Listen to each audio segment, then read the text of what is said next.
Assalamualaikum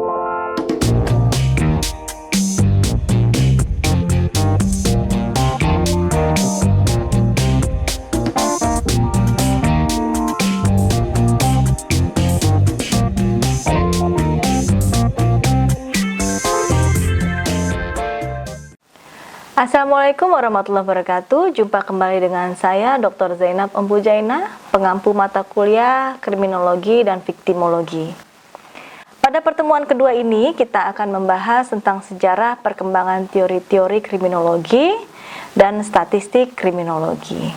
Sebelum saya mulai materi, saya akan sedikit mengulas pada pertemuan kita yang pertama tentang pengertian kriminologi berasal dari kata crime dan logos, yaitu crime kejahatan, logos adalah ilmu pengetahuan. Jadi kriminologi adalah ilmu yang mempelajari tentang kejahatan. Objek kriminologi ini ada 3, aliran hukum, aliran sosiologi, dan aliran baru. Sedangkan tujuan kriminologi ini ada 2, umum dan khusus. Terakhir, kita bahas tentang ruang lingkup. Kriminologi mempelajari manusia sebagai pelaku kejahatan dan kejahatan sebagai reaksi sosial masyarakat. Dan yang terakhir, ruang lingkup kriminologi adalah penanggulangan kejahatan terhadap penegak hukum.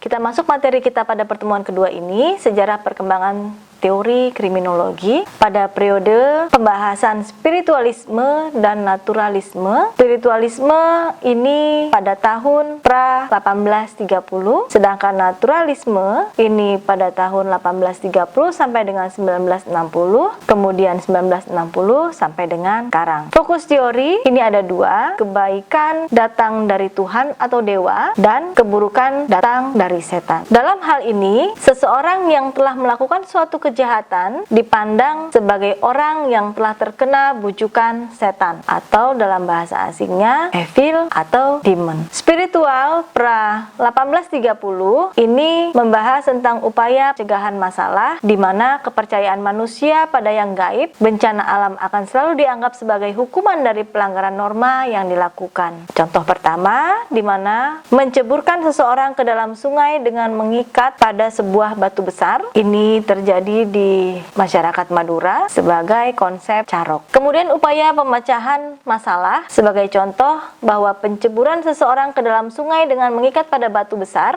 ini apabila tidak bersalah Tuhan akan menolong dari rasa sakit atau bahkan kematian. Sedangkan apabila bersalah, maka Tuhan akan memberikan kepadanya rasa sakit dan kematian yang amat menyiksa. Kemudian spiritualisme pra 1830, upaya pencegahan masalah, yaitu masyarakat membentuk lembaga-lembaga yang menjadi dasar pembenaran terhadap upaya pembalasan terhadap seseorang yang telah melakukan kejahatan.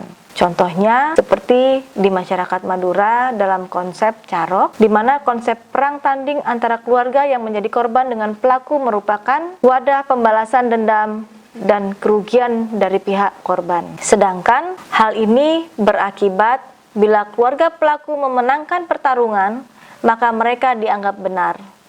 Keluarga korban mengalami celaan yang ganda. Sedangkan kepercayaan masyarakat bahwa kebenaran akan selalu memenang dan kejahatan pasti mengalami binasa. Nah, hal inilah yang dipercayai pada masa pra 1830. Kemudian aliran ini memiliki kelemahan, yaitu penjelasan tidak dapat dibuktikan secara ilmiah. Akibatnya, konflik berkepanjangan antara keluarga yang dapat mengakibatkan musnahnya kekeluargaan tersebut. Kemudian menjadi suatu masalah apabila pelaku kejahatan berasal dari keluarga yang memiliki proses atau posisi kuat dalam masyarakat tidak dapat dihukum.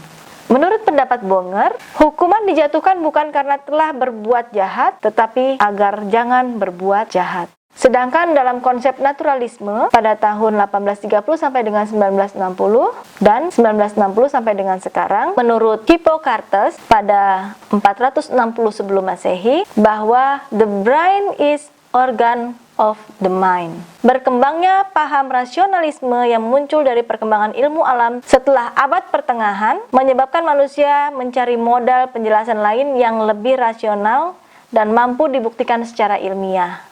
Nah, hal inilah akhirnya tumbuh kembang ilmu pengetahuan tentang kriminologi. Dalam konsep naturalisme, teori kejahatan ini ada 3 aliran: aliran klasik, aliran neoklasik, dan aliran positivis. Sedangkan aliran klasik yaitu adanya pemikiran bahwa pada dasarnya manusia adalah makhluk yang memiliki kehendak bebas, atau dalam bahasa asingnya free will.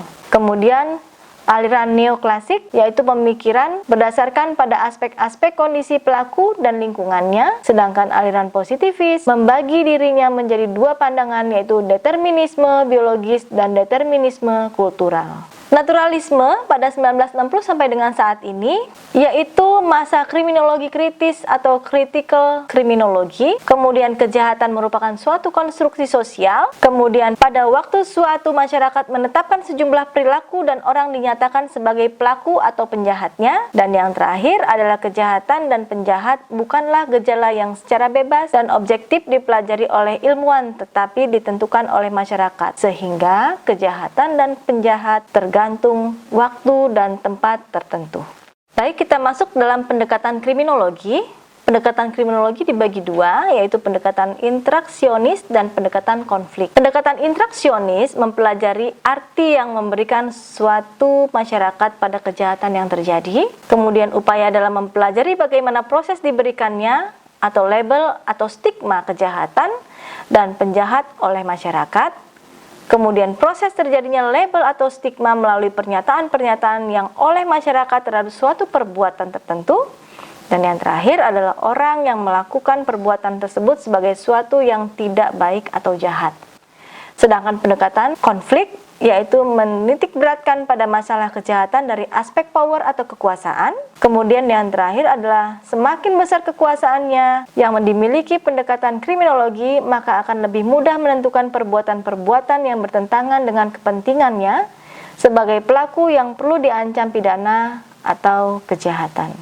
Statistik kriminologi ini ada 4, tentang definisi, bidang, tujuan, dan indeks. Definisi secara sempit yaitu kumpulan fakta yang merupakan data ringkasan yang berbentuk angka atau kuantitatif, seperti statistik tentang jumlah penduduk, rata-rata usia, pekerjaan, jenis kelamin, dan sebagainya. Sedangkan dalam arti luas adalah ilmu yang mempelajari cara pengumpulan, pengolahan, penyajian data analisa, data serta penarikan kesimpulan berdasarkan fakta-fakta dan penganalisaan yang dilakukan. Statistik kriminal yaitu angka-angka yang menunjukkan jumlah kriminalitas tercatat pada suatu waktu dan tempat tertentu. Kemudian disusun berdasarkan kriminalitas yang tercatat baik secara resmi di kepolisian, kejaksaan, pengadilan, maupun yang dicatat oleh para peneliti.